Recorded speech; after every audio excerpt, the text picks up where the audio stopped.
you want to be part of the program, you can do that by sending us an email to gardentalkradio@gmail.com. That's gardentalkradio@gmail.com. Or if you'd like to give us a call, you can do that on the Proclamation Hotline, brought to you by Proclamation Goods. That number, easy to remember, 1-800-927-SHOW. Show 1-800-927-7469. Proclamation Goods creates cookware for the eco-conscious home chef. Their pans are non-toxic, have a lifetime warranty, and are made in Wisconsin. Their award-winning stainless steel Proclamation Duo cookware set is a 12-inch skillet that doubles as a wok. Best of all, the skillet and stock pot hinge together to form a Dutch oven. It's 2 pans with a versatility of 10, empowering you to cook more with less. If you care about your health and strive for a more sustainable lifestyle, then Proclamation Goods is for you. Supplies limited, so order yours now at proclamationgoods.com. We're going to talk about the world of permaculture, Holly. What is permaculture? For those who are not familiar but have heard the term, but they kind of think maybe it's like a really big, in-depth, I could never do it because it takes a lot of land and all this other stuff. Right. So permaculture is the development of agricultural ecosystems or agricultural practices that are intended to be sustainable and possibly self-sufficient. Now, this does not mean that you need a ton of land and or agricultural land, whatever that may be to you. I know, like, at one point in my life, I probably would have thought that you need a lot of land to do this or have some sort of agricultural experience. But there are people who are very permacultural. They use permaculture, and they do not have acreages. They have, the equivalent of maybe a city lot. It's very small, but they are very wise in how they utilize the space in which they have. Right. And so there's different types of permaculture. Yeah. Some of these you might even be practicing. I didn't know I was doing that. Realize it. Right. And so I'm a permaculture person. You can just add that to your, put a little notch in your... And put it on your resume. Whatever. So... We'll give you the job at the bank because you do permaculture. Right. Is that a thing? I don't...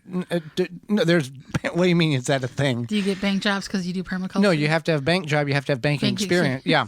Should we tell that story? Go ahead. Okay, so many moons ago, Joey and I were at a job fair looking for jobs, and this bank was hiring, and I said, what did I say? What, do you need to work here? No, yeah, you told me you need to work here. Well, there was a woman in front of us. Yeah. And the banker said, and the lady said, well, what do I need? Can I get a job here or whatever? And she goes, do you have any banking experience? And she said, no. And the banker goes, well, you would need banking experience to work here. Oh, it wasn't me. No, it wasn't you. No, it wasn't me. Okay. All right. This is so long ago. Yeah. All right. Anyway, I think, so permaculture, one of my favorite permaculture concepts is hugelkultur. Right. But with permaculture, with gardening, you don't have to have experience. You can learn as you go. Right. Not like banking. Right. Okay. But you need to get banking experience from somewhere. Right. But not that place. Right. So hugelkultur. So this is where basically you are building a little hill, and it's typically from rotted wood.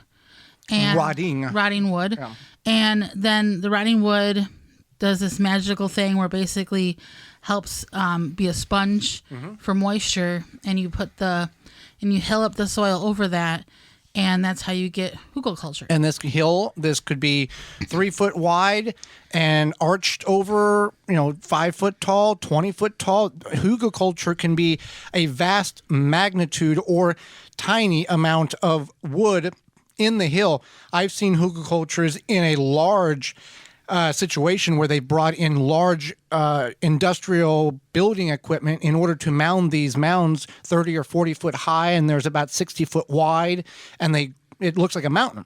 But they have got inside that structure is all of these rotting logs that are absorbing and releasing moisture as a kind of like a wicking system. Right. Yeah, exactly. And that's what hugelkultur is.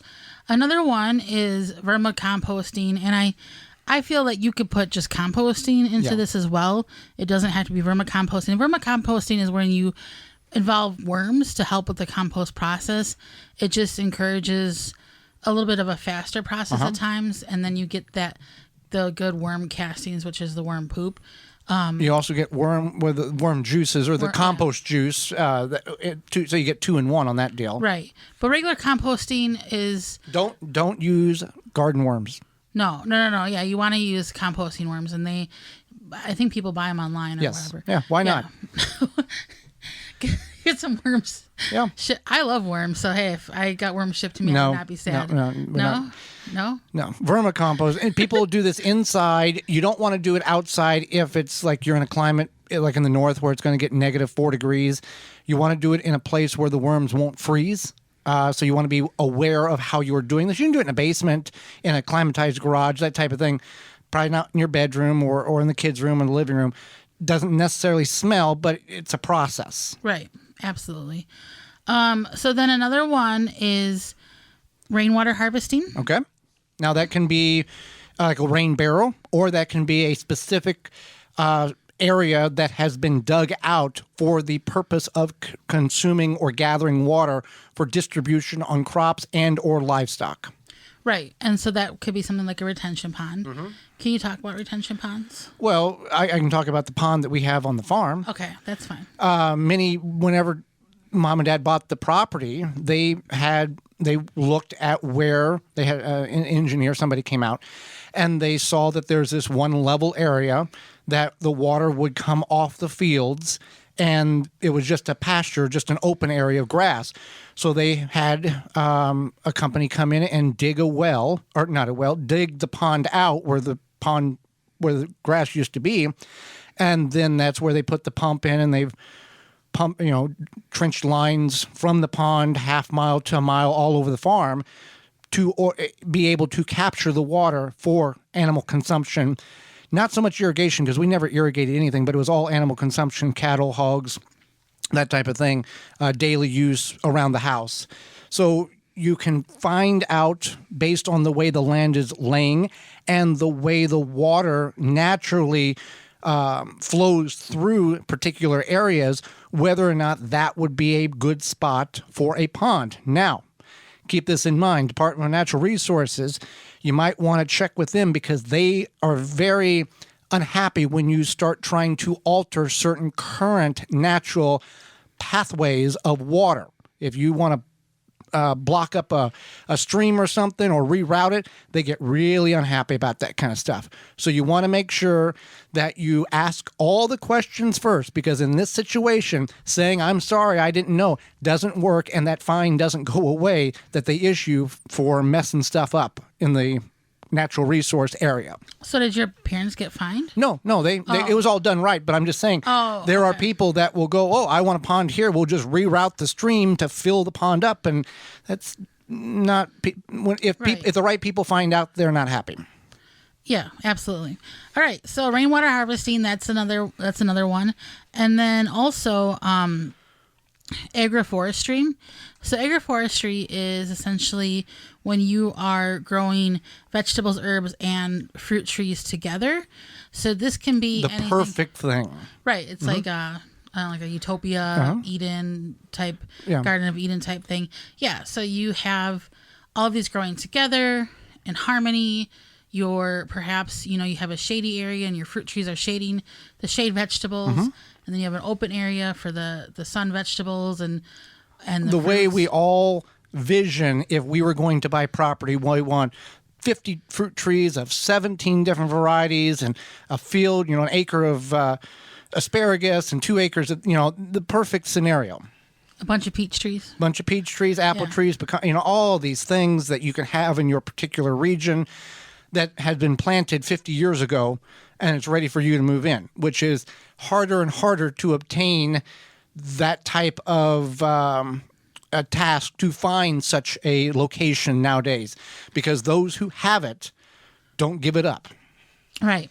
And then there's also grazing, which grazing livestock will help maintain the ecosystem. So this can be from sheep, goats, cows, etc. Chicken coops and chicken runs, tractor where you move it every couple of days, and it fertilizes the ground. They eat the worms and the bugs, and you move it on a little farther. Yeah. And then also proper land management in that aspect of picking a number. You got a 10-acre field of grass, pasture, and you've got X amount of sheep or goats or cows, and you've divided that pasture in half so they're not grazing on the whole thing.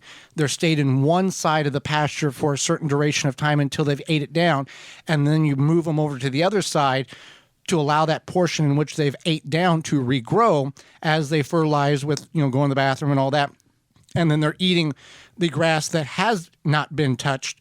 So you're utilizing the pasture in a more manageable way, half and half, and giving each side proper time to recoup what was taken off of it. Right. So that is another level of permaculture. Permaculture. And then there's things where you are doing suburban or urban permaculture, which is probably the majority of people who are listening. Right. Yeah. And that can include like perennial edible plants. That can include some fruit bushes, small fruit trees. That can include perennial vegetables such as like sunchokes and not artichokes, or they're called Jerusalem artichokes, asparagus. Yeah. And then just working within your own ecosystem where you know that my backyard gets shade here, not shade here. I can put this here. I can rotate these crops.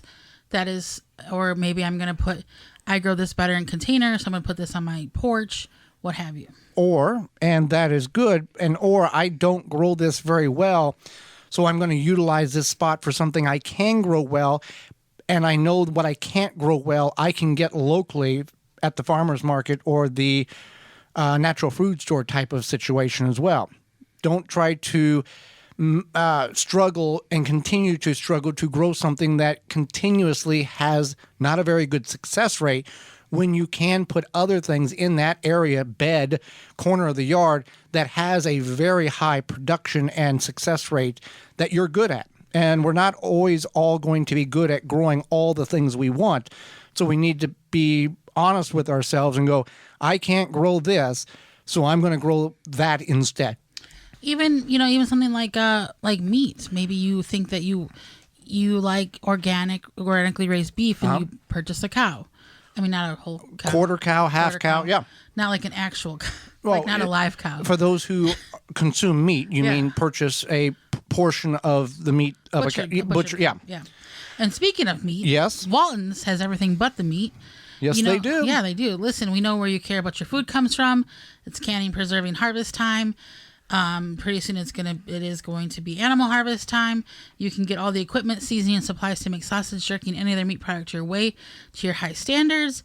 There's also meatgistics.com to help educate people on the hows and whys of meat processing, as well as of over 15,000 users to help give their guidance on meat processing issues. Decades of experience in the meat processing industry. They're there to help you so you don't make the mistake that they've made. Absolutely. They have meat grinders, mixers, sausage stuffers, all the spices, everything. Everything but meat. Exactly. You can use code GROW50 to save 10% off orders of $50 or more and get free shipping. For more information, please visit thewisconsinvegetablegardener.com.